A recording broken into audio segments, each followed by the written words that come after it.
Normalmente, cuando pensamos en el cuerpo humano y en la enfermedad, solemos utilizar una metáfora que es inmensamente mecánica. Ujú. Es decir, es como si fuéramos un coche. Vas conduciendo, se enciende una luz roja parpadeante en el salpicadero y esa luz vendría a ser el síntoma, ¿no? Claro, un dolor, una inflamación, tos. Exacto.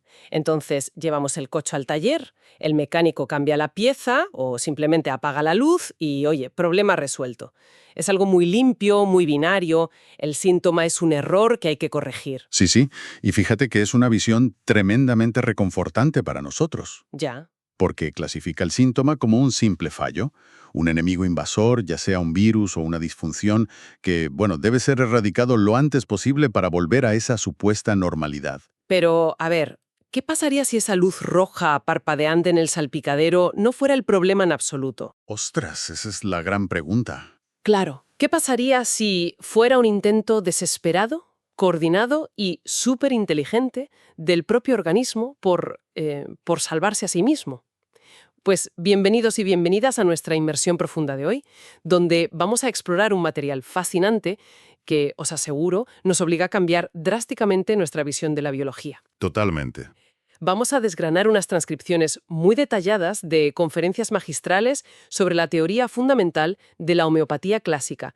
Es un sistema que propone una jerarquía muy estricta de los órganos humanos y una interconexión absoluta entre la mente, las emociones y el cuerpo físico. Y advierto que es un material denso, muy analítico. Sí, bastante. Plantea unas leyes de curación que sinceramente desafían por completo el sentido común contemporáneo.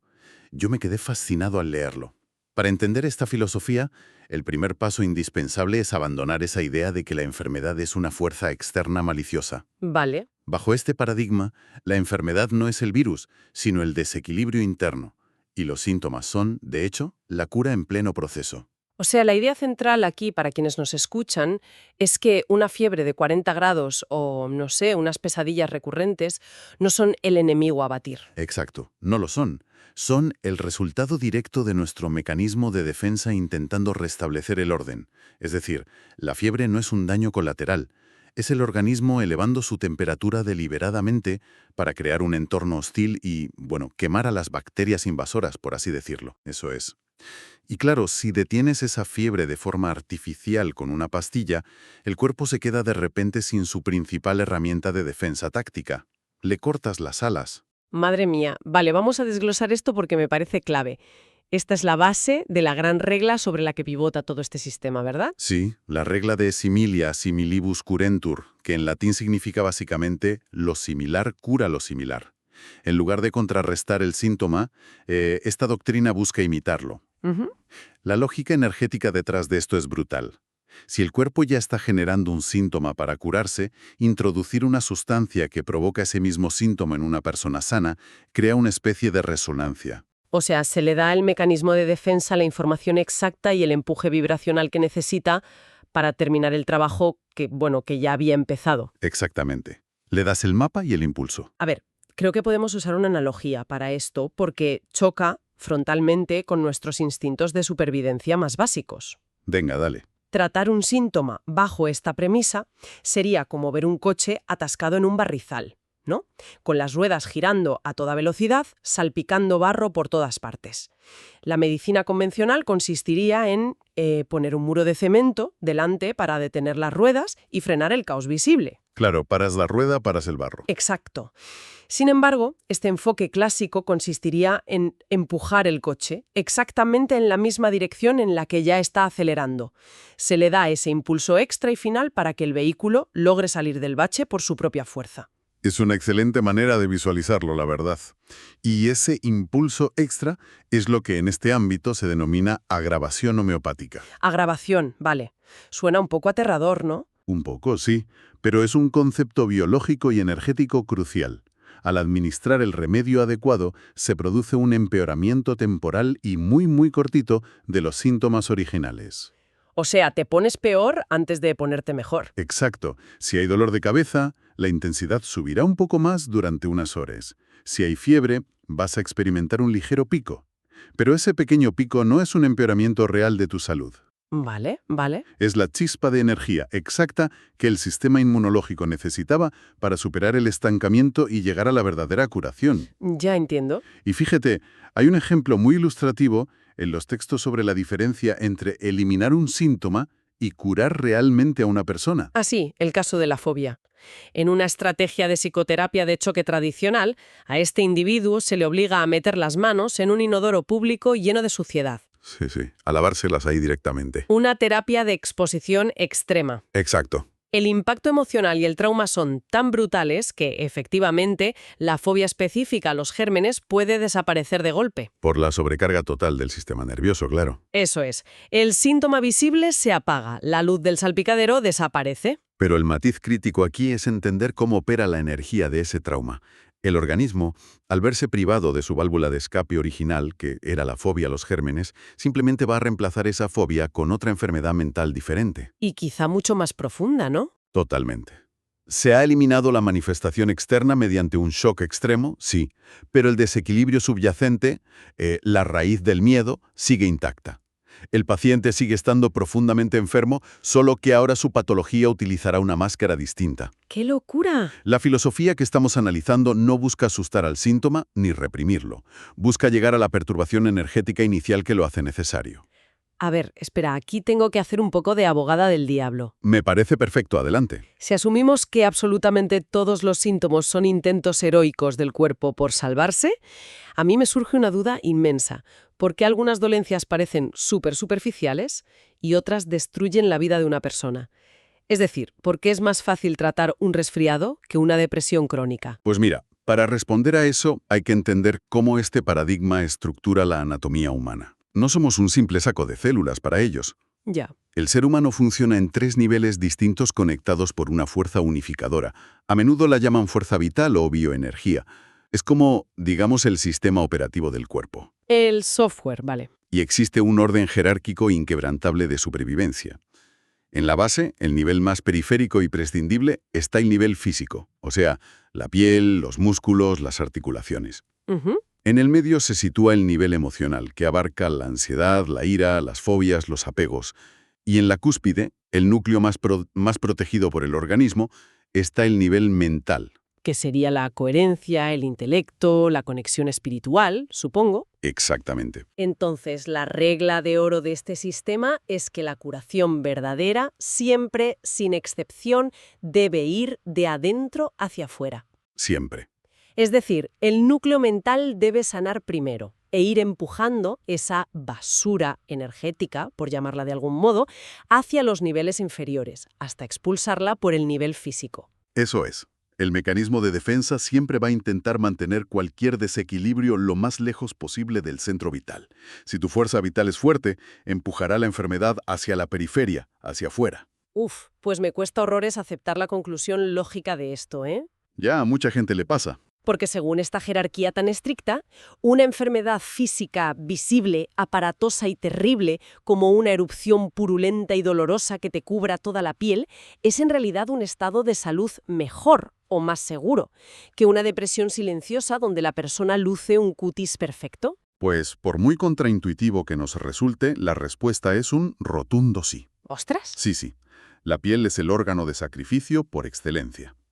El texto argumenta que enfermedades severas de la piel, imagínate una psoriasis extrema que cubra grandes extensiones del cuerpo, actúan como un escudo protector. Ujú. El organismo está librando una batalla campal, sí, pero la está manteniendo en la frontera, lejos del cerebro, del corazón o de los pulmones. Claro, lo mantiene a raya. Exacto. El gran peligro, la verdadera catástrofe sistémica, ocurre cuando esa psoriasis se reprime.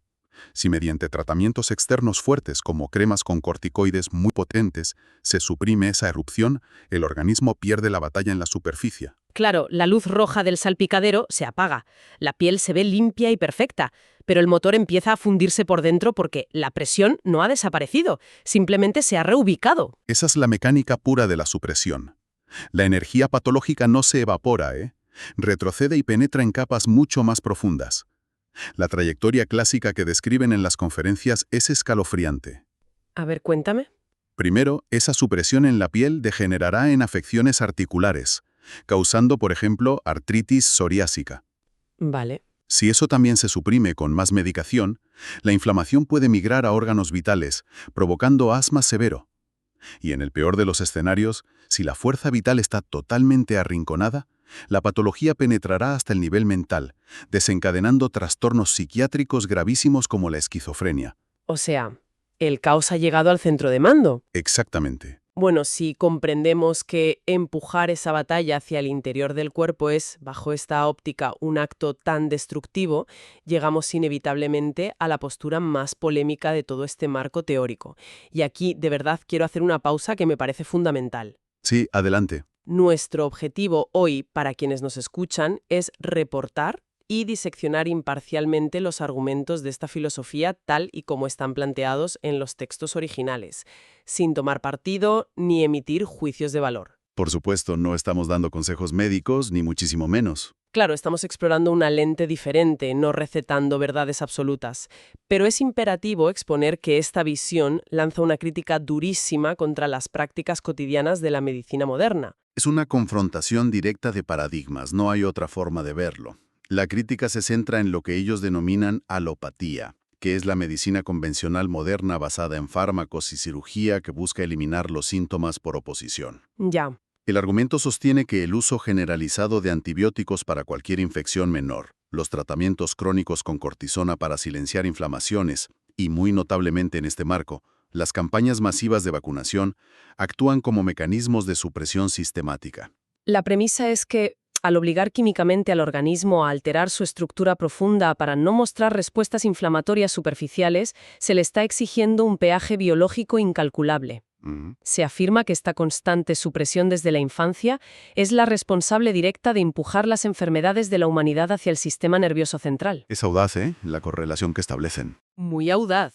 Culpan a estas prácticas supresoras de la proliferación moderna de enfermedades autoinmunes complejas, de la esclerosis múltiple, de enfermedades neuromusculares y de la auténtica epidemia de trastornos mentales y ansiedad que asola Occidente. Fíjate. Y como contraste empírico, señalan que en poblaciones rurales de África o Asia, que históricamente no habían estado expuestas a estas intervenciones farmacológicas o esquemas de vacunación masiva, las tasas de estas enfermedades neurológicas y degenerativas eran casi inexistentes. ¿Eso es? Argumentan que esas personas morían de infecciones agudas, sí, pero no padecían este declive crónico del sistema nervioso que vemos hoy. Es una acusación de proporciones gigantescas. Y claro, al leer esto, mi reacción inmediata, y supongo que la de mucha gente, es el pánico. ¿Acaso este sistema rechaza por completo tratar a alguien que llega a urgencias desangrándose o con una infección letal? Ya, es lo primero que uno piensa. O sea, ¿se oponen a salvar una vida en el quirófano en aras de proteger esa fuerza vital? Pues afortunadamente no. Hay un pragmatismo vital en la doctrina. Se reconoce explícitamente el inmenso valor y la necesidad absoluta de la alopatía en circunstancias de emergencia aguda. Menos mal. Cuando la vida está en peligro inminente y los daños estructurales avanzan a un ritmo frenético, la medicina convencional es el único salvavidas real. Es decir, si el coche se está cayendo por un precipicio, no te pones a analizar la resonancia del motor. Pisas el freno de mano con toda tu fuerza y punto. Exacto. Pisas el freno. Se citan ejemplos clínicos innegables en los textos. Una sífilis primaria muy agresiva que amenaza con destruir los nervios periféricos en cuestión de días, o un cuadro de peritonitis severa donde el abdomen está lleno de pus, o una septicemia inminente tras una infección. Claro, urgencias puras y duras. En estos escenarios de vida o muerte, el uso de antibióticos de amplio espectro, penicilina o cirugía invasiva es absolutamente indispensable. La justificación técnica es que la curación energética requiere que el organismo tenga suficiente vitalidad para reaccionar y tiempo para desarrollar esa agravación curativa de la que hablábamos. Ya. Y en un cuadro fulminante el sistema está colapsado. Exacto. Simplemente no hay tiempo. Se asume que es infinitamente preferible lidiar después con los efectos secundarios de una supresión por antibióticos que dejar que el individuo fallezca en ese instante. Vale. Esa aclaración técnica me parece vital para entender los límites del modelo. Ahora, para comprender realmente cómo una simple inflamación reprimida puede llegar a fracturar la mente, hay que indagar un poco en la naturaleza misma de esa famosa fuerza vital. Aquí entramos en aguas profundas. Sí, aquí es donde se pone realmente interesante. Entramos en un terreno donde la frontera entre la biología y la mística se vuelve súper delgada. Se plantea qué ocurre cuando esta bioenergía se separa temporalmente de su envase físico. Ujú. Y ojo, no es algo esotérico reservado para monjes en el Himalaya. El texto dice que es algo que nos ocurre cada noche. Sí, el fenómeno del sueño es explicado aquí como un mecanismo de supervivencia energética. Argumentan que durante el sueño profundo, la psique y el cuerpo emocional experimentan un ligero desprendimiento del cuerpo físico. ¿Y para qué hacen eso? Pues para recargar baterías, básicamente. Conectándose con un campo de energía más sutil o cósmico, sin la pesada carga de mantener la digestión o el movimiento muscular. Vale, vale. Por eso dicen que la calidad del sueño es el termómetro exacto de la salud mental. Un sueño plácido indica un estado interno de armonía. Lógico. Pero, por el contrario, una pesadilla recurrente es la manifestación de una fuerza vital que, al desprenderse parcialmente, se ve obligada a lidiar de frente con culpas, miedos y traumas reprimidos en el subconsciente. Qué interesante. ¿Y se extiende esta mecánica de desconexión a estados físicos más extremos? Como casos de disociación profunda, el sonambulismo, el coma o los desmayos repentinos. Sí, sí. Se menciona mucho esa sensación universal y, francamente, súper inquietante de estar cayendo en el vacío justo al quedarse dormido, que te despiertas de un salto con el corazón a 1000 por hora. ¿A todos nos ha pasado alguna vez? Sí, totalmente. Pues para tratar esos desajustes donde el cuerpo vital parece tener problemas para volver a entrar correctamente en el vehículo físico, utilizan remedios muy específicos, como preparaciones altamente diluidas de belladona, que es una planta conocida por sus efectos sobre el sistema nervioso, o tuja, que es derivada de un tipo de cedro empleada para estabilizar impactos energéticos bruscos. Y esta teoría de la separación forzada del cuerpo vital encuentra su expresión más dramática, fíjate, en el análisis del consumo de drogas alucinógenas. Ostras, es verdad lo de los psicodélicos. Sí, sustancias como las altas dosis de cannabis, la psilocibina o el LSD no son vistas simplemente como químicos que alteran los receptores de serotonina en el cerebro, no. ¿Ya? Se interpretan como agentes que expulsan de manera violenta y prematura a la fuerza vital fuera del plano físico, arrojándola directamente a los planos psíquicos y emocionales. Es una imagen potentísima. Consumir alucinógenos, bajo esta descripción, sería como subirse a una catapulta ciega. La sustancia tira de la palanca y te lanza por los aires fuera de tu cuerpo físico. Tal cual. El problema, y aquí radica el peligro extremo, según el texto, es que no hay un volante. El individuo no elige dónde va a aterrizar en ese mundo psíquico. Claro, estás a merced de lo que encuentres. La dirección de ese vuelo está gobernada por lo que ellos llaman la ley de resonancia o la homogeneidad del alma. Ujú. Al no haber un cuerpo físico que sirva de ancla o de amortiguador, la fuerza vital experimenta su propio estado interno como si fuera una realidad externa y totalmente abrumadora. Madre mía. O sea que, si en el segundo exacto de la desconexión química tu subconsciente alberga un pozo de culpa, o un odio reprimido, o una depresión no resuelta, eres catapultado hacia las frecuencias más densas y oscuras. Exacto. Tu propio terror interno se materializa a tu alrededor. Y ese es el mecanismo exacto, según ellos, detrás de un mal viaje, el cual, al ser una ruptura antinatural, puede dejar cicatrices permanentes, desencadenando paranoias o brotes esquizofrénicos que perduran mucho después de que la sustancia química haya abandonado tu sangre. Claro, aunque el reverso de la moneda es que si en ese mismo instante existe una pureza cristalina y una tranquilidad absoluta en tu núcleo, la experiencia resonará con frecuencias altísimas, resultando en un viaje de éxtasis celestial, ¿no? Sí, la resonancia funciona en ambas direcciones. Propio subconsciente. Jugar a esa ruleta rusa energética es, desde esta perspectiva, una imprudencia temeraria. Totalmente temeraria. Y fíjate, toda esta exploración de la pureza interna, del ego y de las resonancias energéticas, nos conduce, por pura inercia, a la pregunta definitiva. A ver. Si la enfermedad es el resultado de suprimir síntomas, de acumular traumas y de perturbar la fuerza vital empujando el caos hacia el interior, ¿cuál es el estado ideal? Claro. ¿Cómo define este riguroso paradigma la verdadera y absoluta salud? Es la pregunta del millón. Porque si curar un simple eczema en la piel con una cremita te puede empujar lentamente hacia la depresión años después, da la sensación de que es imposible salir ileso de la vida. Entonces, ¿qué es estar realmente sano? Pues mira, proponen una triple definición de salud suprema. Un estándar altísimo, que se resume en una sola palabra. Libertad. Libertad, vale. Cada nivel de esa jerarquía humana que vimos tiene su propia métrica de libertad. En el nivel físico, el más básico, la salud es la libertad del dolor, combinada con una sensación genuina de bienestar general. Hasta ahí fácil. Sí, en el nivel intermedio, el emocional, la salud se define como la libertad de la pasión. Y es vital aclarar esto. No significa convertirse en un robot sin sentimientos. Ah, vale. Significa no ser un esclavo ciego de las emociones, no ser prisionero de los celos devoradores, la codicia o la ira descontrolada. Es mantener un estado de lo que llaman serenidad dinámica. Serenidad dinámica. Me gusta el término. Y finalmente, en el nivel mental, que es la cima absoluta de la pirámide, la salud es la total y completa libertad del egoísmo. Bueno, aquí es donde la teoría choca brutalmente con nuestra realidad humana cotidiana. Ya te digo. Libertad absoluta del egoísmo. O sea, seres sin apegos pasionales que nunca actúan por interés propio. Vamos a ver entonces qué significa todo esto en la práctica, porque el propio material de estudio admite que alcanzar un 100% de salud bajo esta lupa es prácticamente imposible. Sí, lo admiten. Está reservado quizá para figuras que alcanzan una iluminación o santidad extrema. Exige un desapego del ego que, sinceramente, va en contra de la programación social moderna. Exacto. Y el contraste con nuestra sociedad moderna es la parte más reveladora de los textos. Utilizan perfiles que nuestra cultura idolatra para ilustrar esta paradoja profunda. ¿Como cuáles, por ejemplo? Pues pensemos en los grandes gigantes de los negocios. Magnates históricos del nivel de un Aristóteles Onassis o figuras contemporáneas de inmenso poder corporativo. O imagínate a un emprendedor brillante cuya enorme creatividad intelectual se utiliza exclusivamente para diseñar campañas fraudulentas, vendiendo anillos con supuestos poderes mágicos, haciéndose multimillonario a posta de la esperanza ajena. Estafadores de guante blanco. Exacto.